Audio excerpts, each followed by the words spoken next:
محترم حضرات، قربانی کے بارے میں چند مسائل کا خاص طور پر لحاظ رکھنا ضروری ہے۔ ان میں سے ایک تو یہ ہے کہ قربانی کے جانور کی عمروں کا لحاظ رکھا جائے۔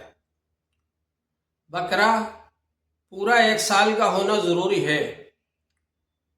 بھینس اور بودا اس کے پورے 2 سال ہونا ضروری ہے۔ اونٹ اس کے پورے 5 سال ہونا ضروری ہے۔ ان مسائل کا ہمیں لحاظ رکھنا ضروری ہے۔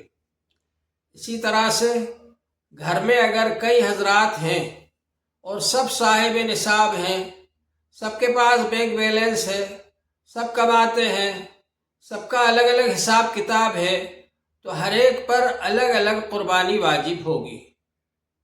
اور اگر سب کا حساب کتاب ایک آدمی کے پاس ہے، سب کما کر اس کو ہی دیتے ہیں اور وہی خرچ کرتے ہیں اور وہی گھر کے بڑے ہیں، تو پھر ان پر قربانی واجب ہوگی۔ دوسروں کی طرف سے اگر قربانی کر دیں گے تو نفل قربانی ہو جائے گی۔ تیسری بات یہ ہے کہ ہمیں اس بات کا بھی لحاظ رکھنا ضروری ہے کہ جانور کے اندر کوئی عیب نہ ہو۔ جن چیزوں کو شریعت نے عیب قرار دیا ہے ان سے جانور کا پاک صاف ہونا ضروری ہے۔ مثال کے طور پر ایک جانور کانا نہ ہو، جس کی ایک آنکھ نہیں ہوتی، صرف ایک آنکھ رہتی ہے، اس کو کانا کہتے ہیں، اس کی قربانی نہیں ہوگی۔